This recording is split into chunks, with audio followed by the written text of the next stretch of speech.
on this episode of Insight, when you're stuck between a rock and a hard place.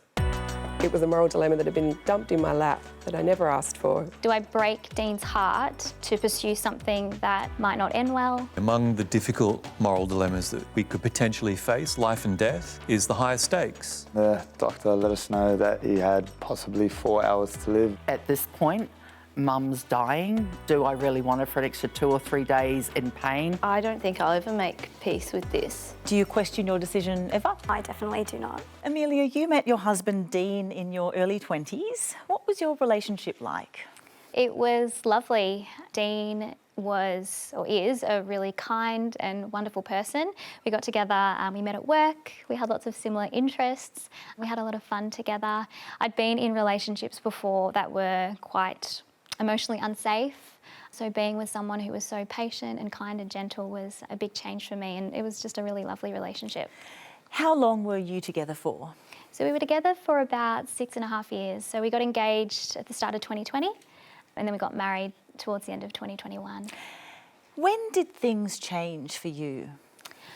I guess different times throughout our relationship, I did have a little bit of a thought in my head, like, is this what I want? Is this right for me? But I tended to keep it to myself because Dean was so wonderful and there was no red flags in our relationship.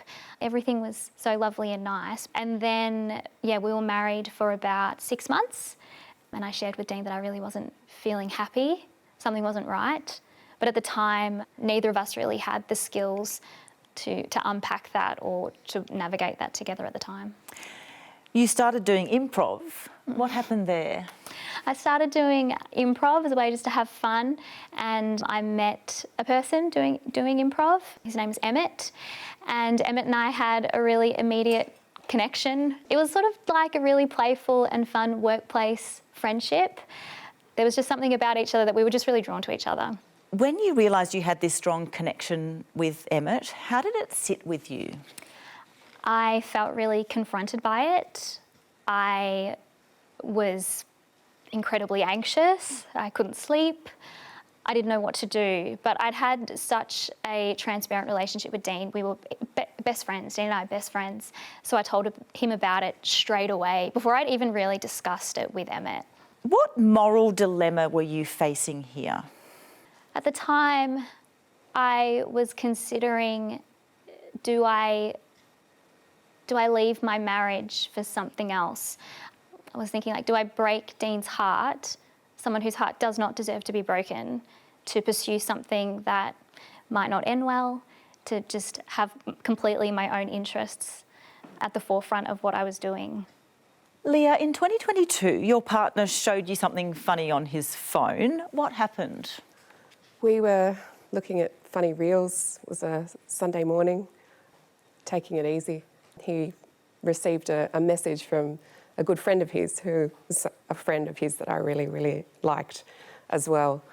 And he opened the message, and inside was a photograph of his friend taking a selfie with a woman who was not his partner in a bed behind him, naked. And I saw that photo. What was your partner's reaction? My partner's reaction was split second. He took a sharp intake of breath and threw the phone across the room and said, "You didn't see that." Did he tell you what to do at that point? He did. I said, "We need to tell her." And he said, "You won't say anything." And we got into an argument. How did you feel about him asking you to stay quiet? I saw a different side of my partner. My partner's from an ethnic community, an international community, and I really saw that protecting bros aspect of that culture in play. And I didn't really like what I saw. Were you able to sort of let it go, what you'd seen? I tried and I couldn't, no. How often were you thinking about it? I was thinking about it constantly. It was consuming me. It was so heavy. It was just such a heavy thing. And I felt so angry because it was a moral dilemma that had been dumped in my lap that I never asked for. It was a pure accident. And suddenly it was my decision. How long had this couple been together for? I think they'd been together just over a year. and they were moving in together that weekend. Did you then question your own partner's fidelity, I guess? Absolutely. I thought, if this lovely guy who I get along so well with felt so free to send that photo to his friend, what is my partner sending to him? And it dented the relationship. What did you consider when you were weighing up what to do? What hung in the balance were all the bonds that existed. I really got along well with my partner's friend. Up to this point, my partner and I had a really good relationship. We used to hang out as a group of 4. I got along quite well with my partner's friend's girlfriend, and we were building a camaraderie there. And she was actually a very good friend of a good friend of mine, so I felt a kinship towards her. Did you think about the other relationships that might suffer when you're weighing up what to do? Absolutely, absolutely. I thought about the relationship between the boys. They're 2 men in a small ethnic community. They're like brothers. I thought about this blossoming relationship between my partner's friend and his girlfriend. I thought about his girlfriend, who was a friend of mine. She had recently had some problems with her family. Her mother had been in hospital. She was at a quite vulnerable point in her life. Tim, you're a philosopher with the Ethics Centre. What is a moral dilemma? I think some people get confused in the difference between a moral problem and a moral dilemma. So on the one hand, a moral problem or moral temptation is where we've got a choice between doing the right thing and doing the wrong thing. Like, I pick up some money, should I give it back to the person who dropped it or should I keep it? I'd suggest as an ethicist you do the right thing. A dilemma is different from that. A dilemma is when we have 2 or sometimes more different things pulling us in different directions where there's no obvious right answer. We might have 2 things that we think are good that are clashing with each other. We might have 2 duties, a duty to a friend or a duty to not harm somebody, that we might not be able to satisfy them both with the decision that we make. So a moral dilemma is one of those situations where no matter what we do, we feel like there's going to be some kind of compromise or some kind of trade-off. Is it different from an ethical dilemma?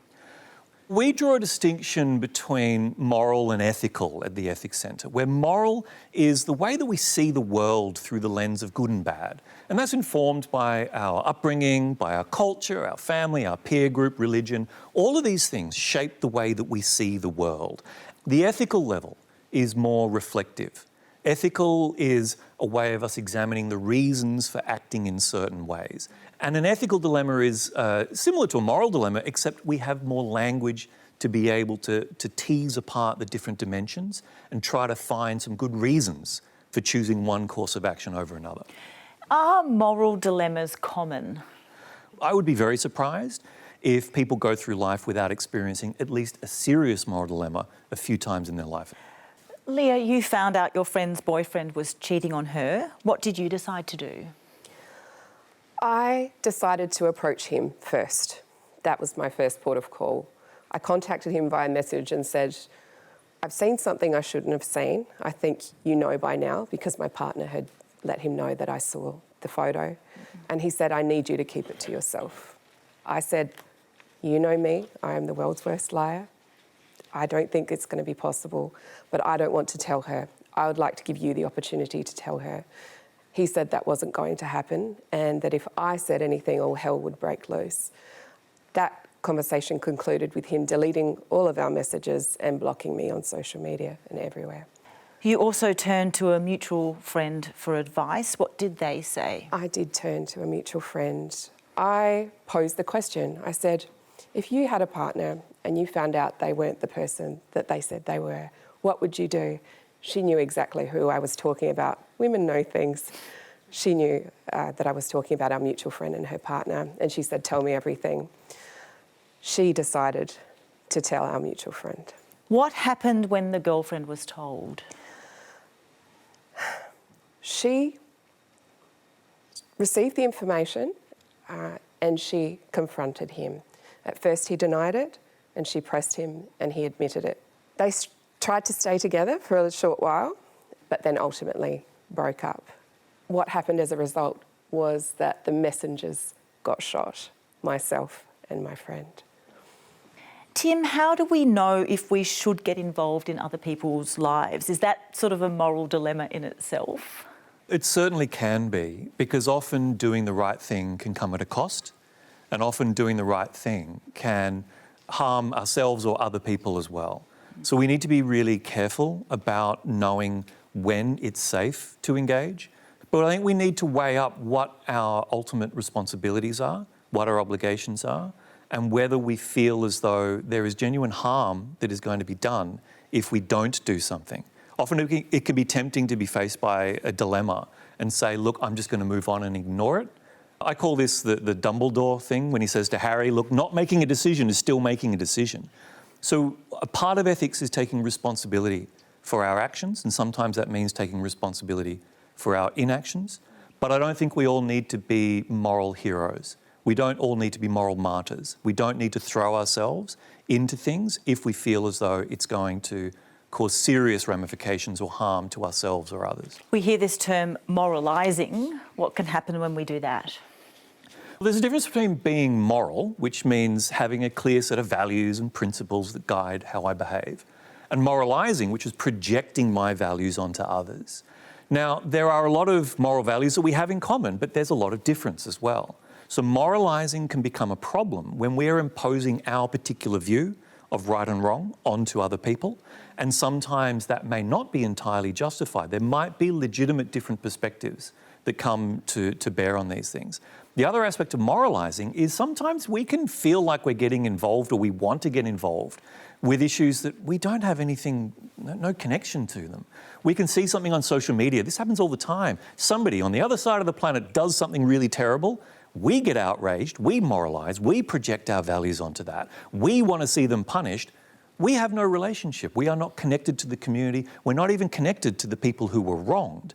We may not even be in a position where we are the right kind of person to respond, but we still feel the outrage, we're still moralising, and we still want to find some kind of satisfaction. And that can cause all sorts of ways that we try to seek that feeling of satisfaction, even if it doesn't actually resolve the problem. Nick, you breed British bulldogs. It's a breed that's often associated with some breathing and other health problems. Yeah. Have others judged you for what you do? That people might, as Tim referred to, people like to pile on social media or stuff like that.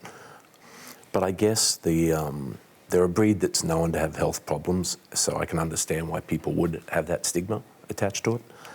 Are there things you've observed in the industry that don't sit well with you? Yeah, I guess when I see dogs that can't breathe, stuff like that, when people speak to me, I speak to a lot of people, and when they tell me tales of, dogs dying young, dogs that can't breathe, I get sad. I love the breed. People in Australia, and we're very lucky, they're called fur kids for a reason, because they're like kids for many people. My dogs are like that for me. There's lots of people out there that I speak to, and their pets are like their life, their kids. So that's how I feel about it. And I get sad, and I want to do better. So, do you feel like people do enough research before buying a dog? I think you've got to look at it holistically.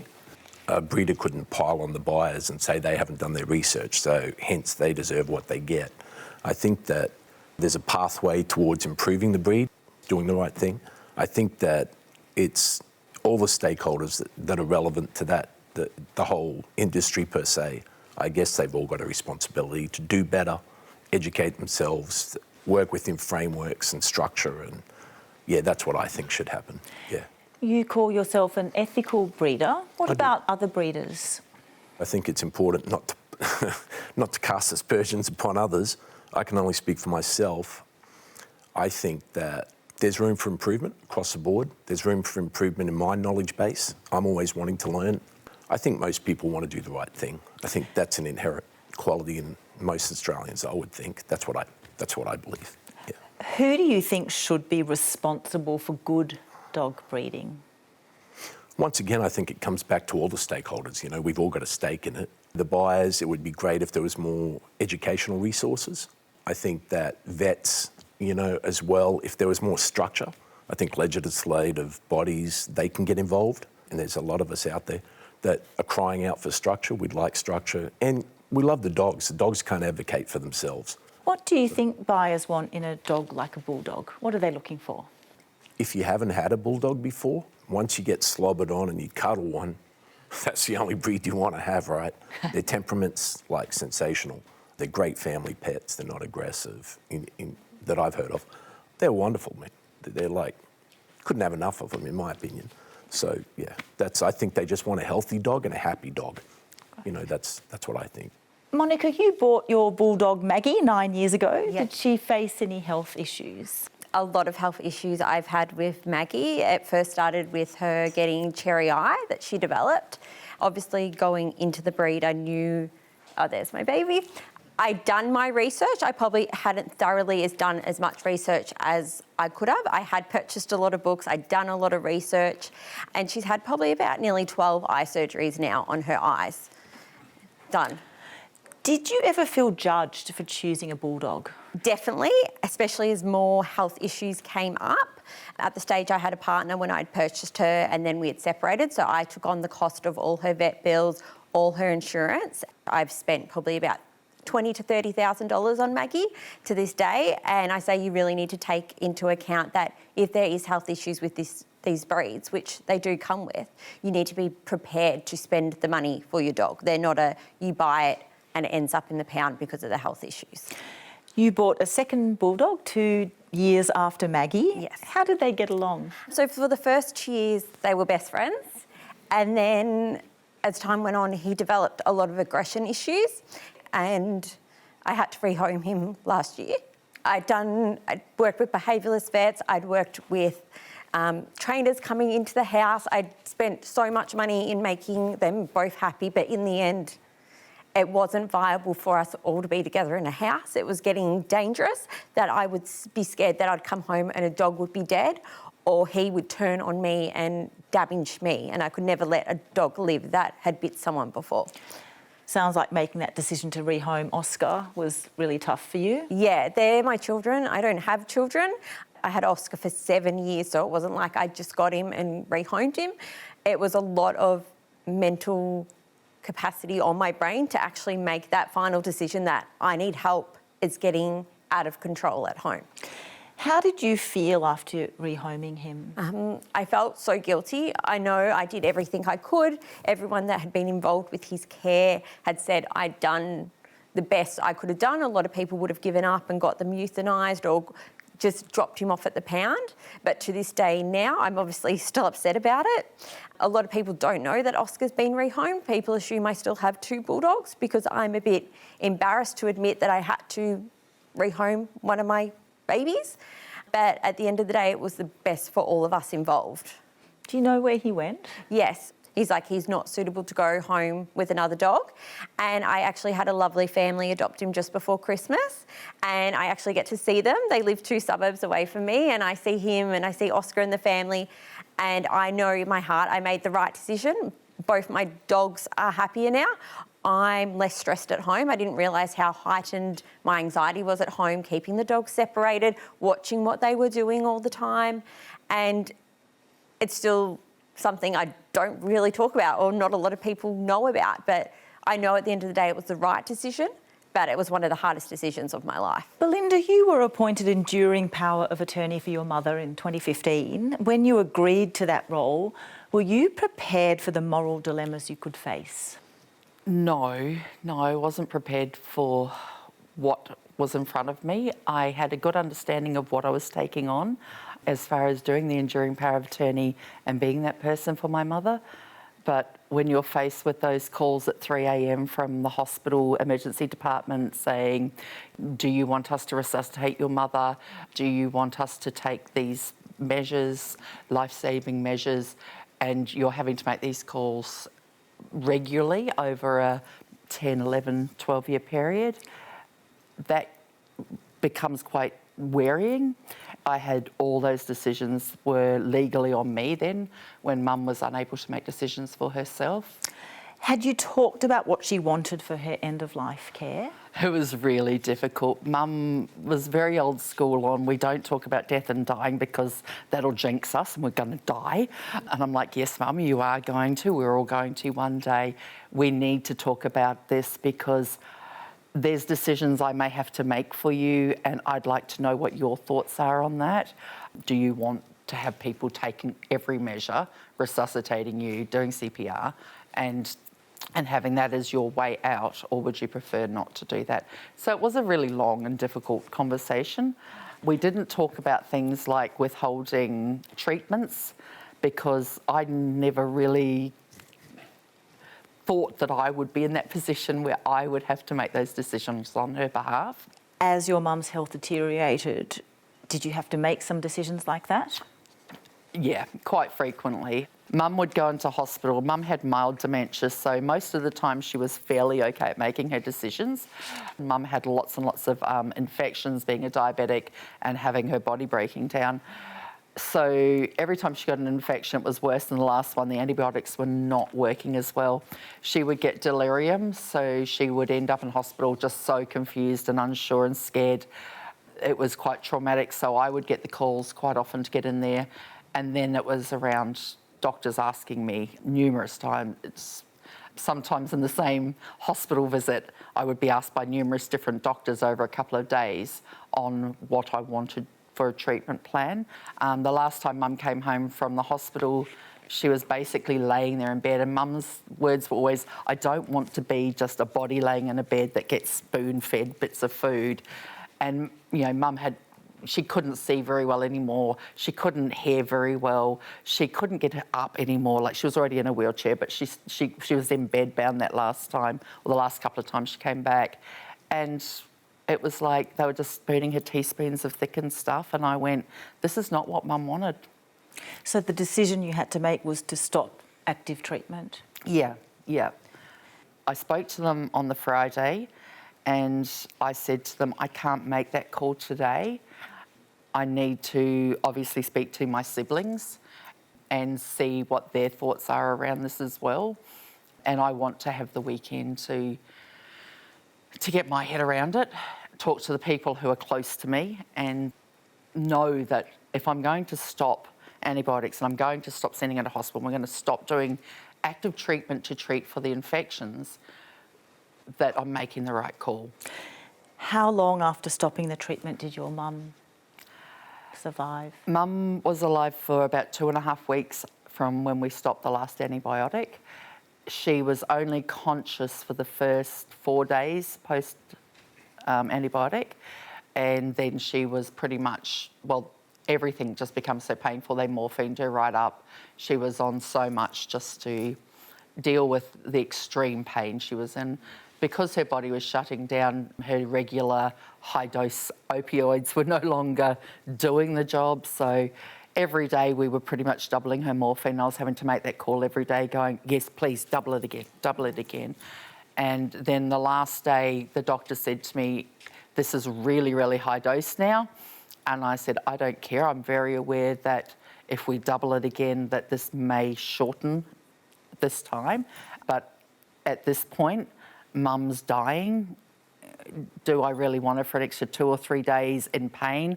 Or do I want to say, you know, let's just keep her as comfortable as we can through this to the end? And that's what we did. And she died at 4 o'clock the next morning. Nicole, you're here with your husband, Yusuf. Your second child, Jibril, was born premature at 25 weeks. What complications did he face? So basically, as soon as we got to hospital, they gave us the warning, you know, he may have NEC, he may have chronic lung disease, he may have a brain bleed, kidney failure, and yeah. How small was he? GB, he was 838 grams, so Wow. just like the size of a Coke bottle. When you saw how small he was, how did you feel? To put words, to find the right words to describe how we felt is almost impossible. How confident were the doctors that he would survive? Look, there was a 50-50 chance. They did say we can try and do what we can and offer him support to breathe, but really it's him, and we just have to see how he goes. Were you told if he did survive what health issues he might have? Possibly cerebral palsy. It was really unknown. A lot of prems do well and a lot of them have complicated issues. What was their advice? What did they say you should do? They left it in our hands, so they gave us the option. They said, would you like to continue or would you like to just let it be? As in turn off life support? Yes. How did you feel when you heard that? We were gutted. We no words came out of our mouths. I just felt like deep within our hearts, we couldn't make that decision. We just wanted to give him the best chance possible and just leave it and see how he goes. Yeah. Yusuf, what were you thinking in that moment? Right at that moment when the doctor let us know that he had possibly 4 hours to live and whether we wanted to continue with the life support, it was obviously, like Nicole said, it was quite gutting.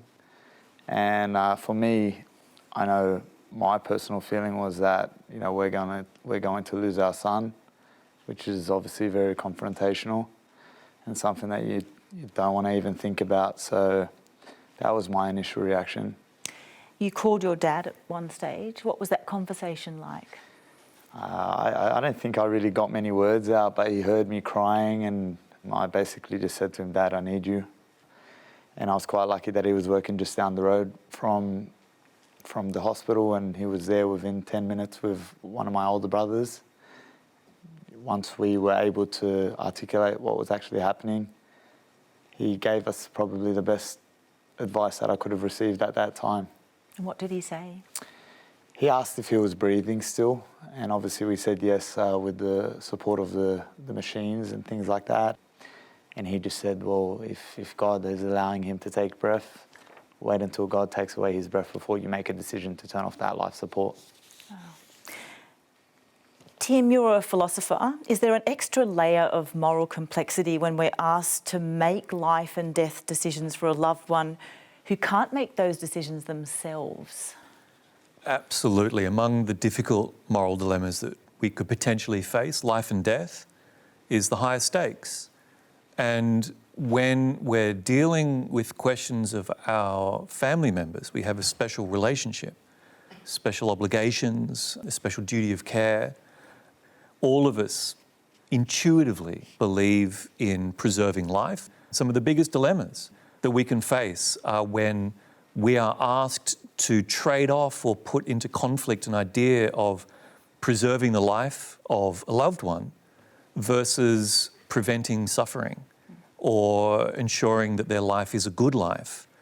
And as we've heard tonight, there's often no right answer. And even with a decision that is made, there can be feelings of guilt. Guilt is a natural response when we feel as though we've done something wrong. And that can emerge even when we've done the best possible thing we could have done in that situation. And I think that just speaks to the difficulty and the magnitude of the kinds of decisions that we need to make, particularly around the life and death of family members. Nevaeh, you're a survivor of child sexual abuse. What do you think of when you look back on your childhood? I have no positive memories, really. My entire childhood, I was terrified to move around my own home, literally tiptoeing. I had to fix the way that I walk because I was tiptoeing around my home as an adult because of how I walked as a child, scared to touch the microwave. It was a fearful time. There's recorded abuse at the age of 2 years old, but I was removed from my family because of abuse by 3 months old. And I'm very speculative that it was happening to me before I was 2. Your father, Daniel Hume, was convicted and sentenced to 30 years. How did that make you feel? It made me feel vindicated that I had won. All of the trauma that I had been through, all of the effects that it was having on my life, well, it wasn't for nothing because I did get justice and now he couldn't hurt anyone else. He was stripped of all of his rights. He couldn't choose when he eats, when he sleeps, when he showers, what he ate, when he got to go outside. I did that, and that made me feel like it didn't matter that I had gone through it because now he was away and I could move on and have an incredible life. Last year, a friend sent you a news article. What was that about? It was an article about my father becoming the first prisoner granted voluntary assisted dying rights. This was in New South Wales. Yeah, he was the first prisoner in New South Wales granted the rights. Why was he granted that? He was terminally ill, but he did have a life-extending surgery available to him. He was given the choice between that life-extending surgery to put a hole in his throat so he could continue eating, or to end his life, end his prison sentence early. How did you react to that news? I was devastated, heartbroken, erratic. I was just bawling my eyes out, and I was very, very lucky that I had friends close by to be with me and my son. And I would never wish that day on my worst enemy, to have their justice ripped from them. How long had he served at that point? At that point, it had been 7 years of a 30-year sentence. Tim, what do you think about prisoners accessing voluntary assisted dying, or VAD? Well, it's a really difficult case. I mean, particularly in situations like this, when someone has done seriously wrong things, they deserve punishment. And as a society, we have come together to create a system to try to ensure that they are punished, but they're punished in a proportional way and in a way where the punishment fits the crime. And the challenge there is that that doesn't always accord with the way we feel about injustice. Injustice triggers outrage, outrage demands satisfaction, and outrage is a way that we were motivated to punish wrongdoers throughout human history. It still sits with us today. So when we see someone who we feel deserves punishment justifiably, the idea that they might be afforded privileges can be emotionally grating. And I acknowledge that. And this is an age-old philosophical problem of to what degree do wrongdoers deserve rights, but there are some inviolable rights. Now, whether that's the right answer is an enduring question, but the decision that we have made is that there is a flaw of how we treat people below which we will not go. And that inevitably involves compromise and indeed trauma for those who particularly suffered injustice. Nevaeh, how have you made peace, is maybe not the right word, with your feelings around this? I don't think I'll ever make peace with this. That was my justice. I will live my entire life with PTSD, with constant flashbacks, with night terrors, with so many different effects. I can't have a relationship because I can't look at a man and trust that he hasn't got bad intentions, and that's hurt people that I've loved before.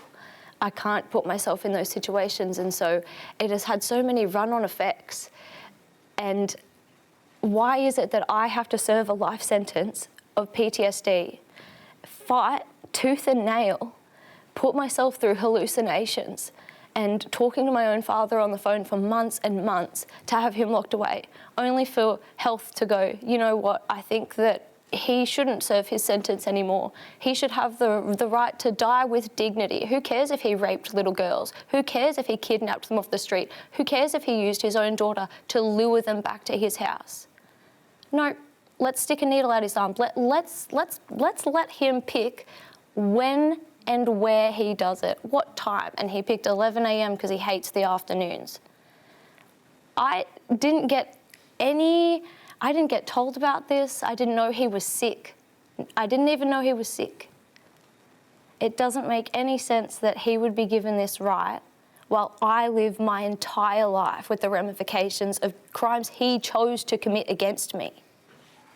Thank you so much. Sami, you're a Yazidi community leader. In 2014, Islamic State fighters attacked your community in Iraq. Islamic State militants tried to wipe out the Yazidi people. They killed, raped, and enslaved thousands of them. The Yazidi massacre has now been recognised as genocide by the UN and the UK and other countries. Sami, what happened to you? When ISIS attacked our region, Shingal, I just 23 and only 4 months into my role as a pharmacy assistant. ISIS targeting people by identity When ISIS arrived, my colleagues betrayed us. They pointed us. They said, those people, they are unbeliever. They are Yazidi. I managed to escape to the safe zone. Then I climbed to the mountain. But anyone ISIS captured them, they give them choice, convert to Islam or they will be killed. So many of the men, they refuse, they kill them. But for women and girls, there was only one option, took them to sexual slavery and sold, trade, $1,000, $2,000 the ISIS men, sell to each other on market. How did you come to live in Australia? I came to Australia. There was an organization, it is called IOM, Immigration International Organization. Those people who has been affected by war, they take them to 3 different countries, but that was not your choice. Canada, French, and Australia. They choose us to come to Australia. What's life here been like for you? First, I arrived to Australia. Everything it was hard and difficult, different culture, different language. It's taken me a time to improve my English language skills, study. I complete certificate for unemployment service. I start working. I rebuild my life. I start helping others to rebuild their life and making positive impact on other life as well. There's been debate about whether the brides of Islamic State fighters and their children should be allowed to return to Australia. Where do you stand on that? This issue is deeply painful and complex. Many of the Yazidi survivors, ISIS bride, deprive them from food and water. Imagine Yazidi survivor encounter ISIS brides. So at that time, she will not just feeling unsafe. She will re-trauma, reopen deep wound. In some situation, even she may leave Australia if she not feeling safe. So it's important Yazidi survivor to be protected, supported, and live safe in Australia. Jana, you've worked in the human rights space for 20 years. You're now Deputy CEO of the Asylum Seeker Resource Centre. Do you think these women and children should be allowed to return to Australia? These women and children are Australian citizens, and I believe that all Australian citizens have the right to return home. It is really complex, and in saying that Australian citizens have the right to return home does not mean that I support ISIS at all. At the Asylum Seeker Resource Centre, every day we're supporting people who have fled oppressors and terrorist organisations such as ISIS. This is about protecting the rights of citizens. I'm a strong believer in the criminal justice system, that women and children who are citizens, they come home and they can have the full force of accountability and responsibility. But as a human rights advocate, it's my job and my commitment to defend the rights of people, including the rights of citizens, to defend our democracy and also to defend our rule of law. There's a separation of powers for a reason, and at the moment this issue has become so politicised. It's politicians who are talking about stopping citizens coming back into a country, which is an extremely dangerous precedent. What moral dilemmas are at play here? I think, unfortunately, it has become such an emotional and moral dilemma because it's been politicised. I was even questioning if I should come on this show. Is that the right thing for me? Because I know it's such a deeply unpopular thing to say, that those women and children should return to Australia. Even calling them ISIS brides seemed to infer that if you support them coming back to Australia as citizens, that you do support ISIS and terrorism, which is absolutely not the case. It shouldn't have been politicised. In the language, it's become so polarised and divisive, and I think we should encourage debate, and it's about the rights of citizens. Sammy, what are your main concerns? The children has been grow and rise under the ISIS control. There are evidence, video that they took children to the training camp, taught them how they use a weapon, and gun. And so bringing them to Australia, that will be a temporary bomb. It could be bomb anytime. So that will be not threat only on Yazidi community, they will be threat on Australia society as well. So it's important everyone live on safe, on peace in Australia. Jana, are these concerns valid? I think that for the Yazidi community and for Sammy and his communities, of course these concerns are valid. I would never want to diminish anyone's fears of another person or people who've chosen to create harm on people. What I would say is that National Security have actually advised that the women and children are brought back and returned to Australia and repatriated here so that they can be subject to the criminal system, to the security system. We work with people seeking asylum, we work with the Department of Home Affairs, and they know everything about everyone. It's having that trust in those robust systems to keep the community safe. What if their return leads to some of these concerns coming true? Would that weigh on you morally? Oh, that's a very tough question. I mean, it weighs on me morally. You can probably hear, like hearing Sammy's discussion. I mean, the people that we see at ASRC who are impacted because people had actions like on ISIS. I would want to make sure that if the people were repatriated, that there'd be dialogue with the communities, reassurance to the communities. Shouldn't be so black and white. There should be discussions. There are so many safeguards that are in place that can keep the community safe. Anita, you work in recruitment. At a former workplace, you decided to blow the whistle on a colleague. What did you discover?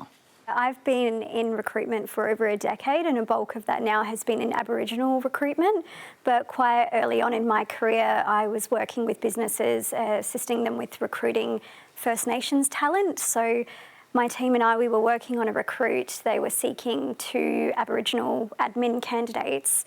My colleague was running with it, and I asked her to keep me up to date with the recruit. She forwarded me an email, and I realised that she had actually advised a non-Aboriginal candidate to flag themselves as Aboriginal. What was it that tipped you into blowing the whistle? That it wasn't just one, it was 2. She and I had a chat the next day, because I didn't bring it up with her at the time because I was in shock, but I had a chat with her, sort of played dumb. Hey, it's Aboriginal recruit, how's it going? And then she disclosed that she had done the same with another candidate. And the candidates know to say that they're Aboriginal when they start work on Monday. That would have been like on a Wednesday or a Thursday, and I really wasn't sure what to do. When you were weighing up what to do, what pushed you over to the whistleblower decision? Girls' night. I'm lucky I had 2 really close girlfriends, and we had a girls' night on Friday. They know about my work and how passionate I am with reconciliation. They sort of got me to see it more from a bird's eye point of view. It wasn't just my colleague who's a close friend, who's a lovely lady, but what would I do if that were the other way round? They were, I guess, able to help me see it from a different perspective.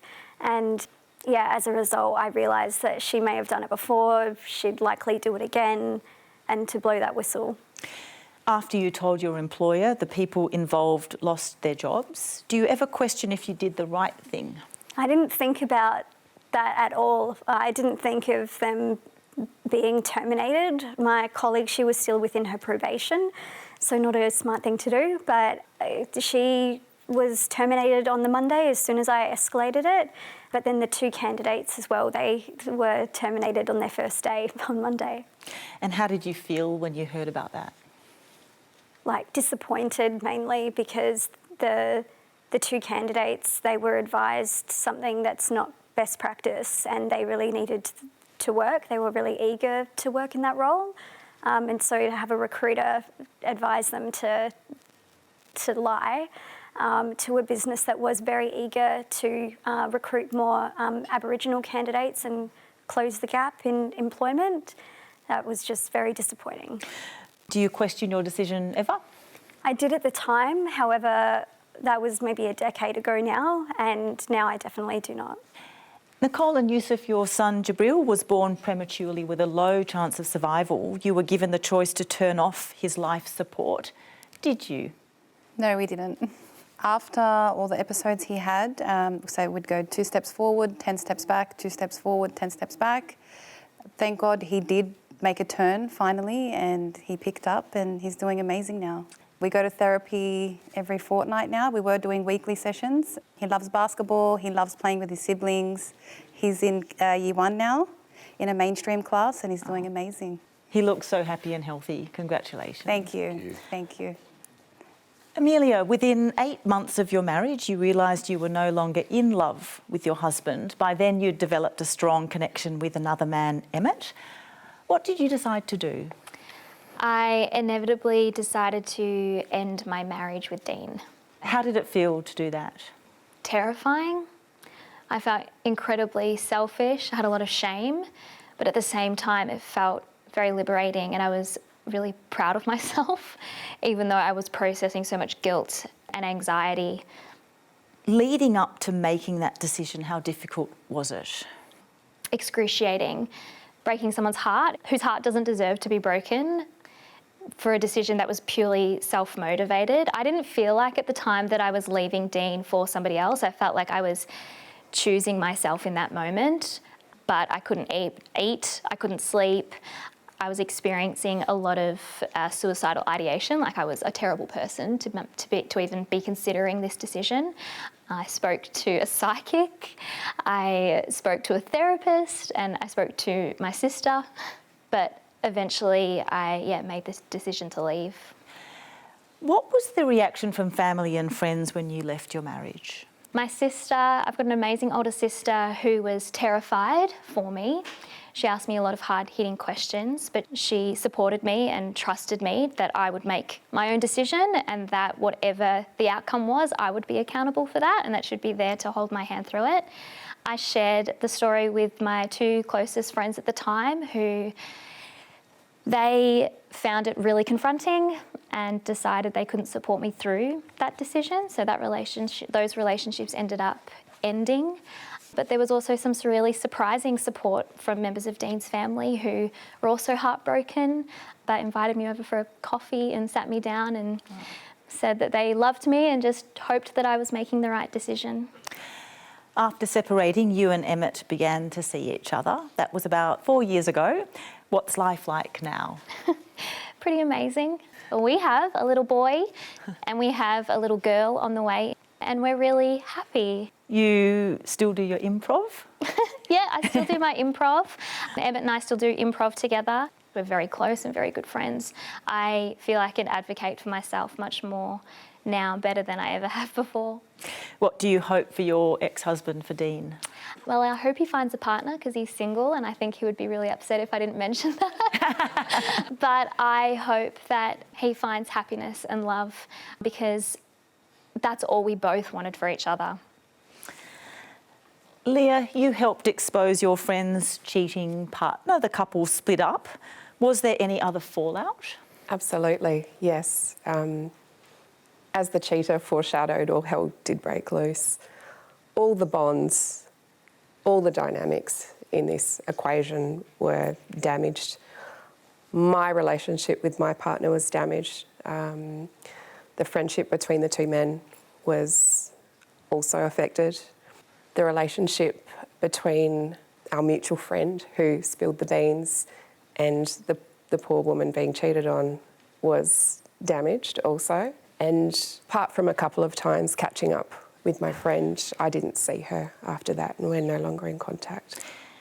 Was the whole thing a factor, do you think, in the breakup with your partner? It was one of the factors, and I'd be lying if I said it wasn't. It enabled me to see a different side of him. It certainly put me on the outer as a partner. We socialised with other partners within the same ethnic group, and I would find that my partner had been invited to a barbecue and my invitations were left off, and this was starting to happen a little more often. I quite bitterly said to my ex-partner at the time, I said, "Oh, I suppose your friends don't want me around their wives. They might be afraid about what I might tell them should I find anything out." Were there any winners in this?